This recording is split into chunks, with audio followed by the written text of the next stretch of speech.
Այսօր երկու համայնքում էլ ըստ էության անդրադարձել եմ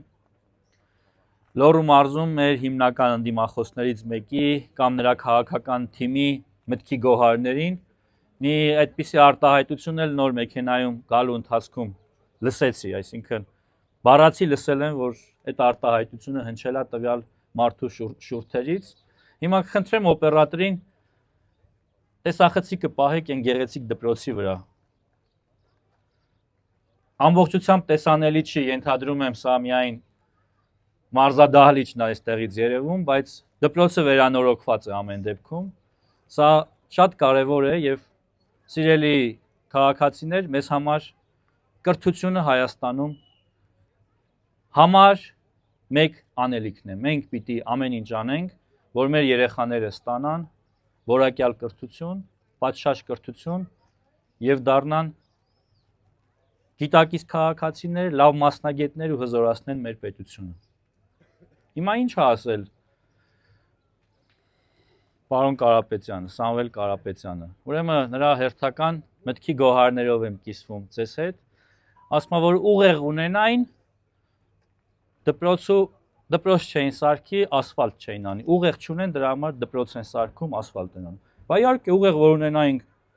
խիպտի ասֆալտ անեինք, մարդկանց ցեխից հանեինք, խիպտի դպրոց սարքեինք, որ մեր երեխեքը ստանան նորմալ կրթություն, հայերեն իմանան, որ քո օրին չլնեն։ Ենթադրաբար պիտի մարդը գրագիտության պակաս ունենա, որ դառնա միլիարդատեր։ Կարծում եմ պատկերացումը սրա շրջանակներում է ձևավորվել։ Ես նորից եմ ասում, պարոն Կարապետյան, ձեզ կոչ եմ անում կոռեկտության։ Եթե շարունակեք նույն կերպ, արձագանքելու ենք ավելի կոշտ եւ ինչպես խոստացա նախորդ յուղում, ավելի մանրամասն եւ ծավալով։ Հիմա հարգելի գյուլաքարակցիներ, ընտրությունը շատ մեծ չի ու շատ պարզ է։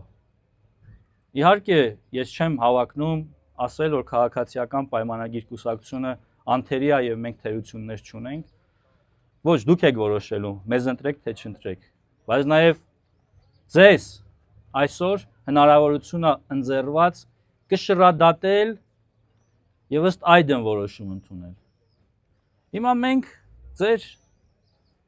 շարքերի, ձեր ծոցից դուրս եկած մարդիկ ենք։ Ես, Տիկին Դավոյանը, մեր քաղաքական պարոն Նալբանդյանը, մեր քաղաքական թիմի մյուս ներկայացուցիչներ, ես իհարկե թող ինձ ներեն մնացած գործընկերները ներկայացնում են падգամավորի տեխնացուներին։ Բայց մի բան պարզ է։ Մենք շարունակում ենք լինել նույն պարզ ձեր համերկրացիները, Հայաստանի Հանրապետության քաղաքացիները։ Այս մարդիկ վերևից են նայում ոչ միայն մեր քաղաքացիներին, այլև մեր երկրին։ Ես այլ կերպ չեմ կարող բացատրել, ոնց կարա մարդը դպրոց սարքելուն, երկրի շենացմանը, որի մաս է կազմում, հիմա գյուլաքարակը ինչի արդյունքում է, սկսել ծաղկել վերջի տարիներին։ Ինքնագով ես չլինի, բայց ես ասեմ պատճառը որն է, կամ պատճառներից մեկը որն է։ 2018 թվականին ես ձեզ խոստացել էի, որ դեպի Սոճուտ տանող ճանապարհը վերանորոգելու ենք։ Ես դա արել եմ, մեր քաղաքական թիմը արել է։ Մեր երկրի ղեկավարի աջակցությամբ մենք կարողացել ենք մեր քաղաքական խոստումները կատարել։ Ու դա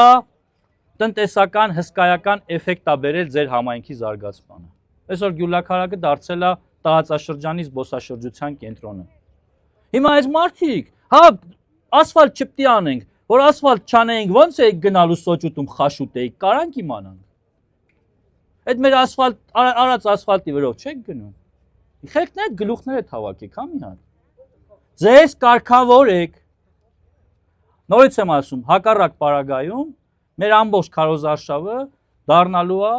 ճշմարտության մասին կոշտ եւ երկար բարակ ելույթներ։ Ես հակված եմ, որ մենք խոսենք մեր կատարած բարեփոխումներից, մեր կատարած աշխատանքներից, որի մասին նույնպես մենք կարող ենք երկար խոսել, որովհետեւ աշխատանք ունենք արած։ Իհարկե դուք կգնահատեք այդ աշխատանքը բավարար էր, մեզ կասեք, ես ինչ հարցում թերացել եք, մենք կլսենք ձեզ, մենք պատրաստ ենք լսել քննադատություններ եւ անել հետեւություններ։ Բայց նաեւ խնդրում եմ, այս քարոզարշավից հետեւություններ անեք դուք։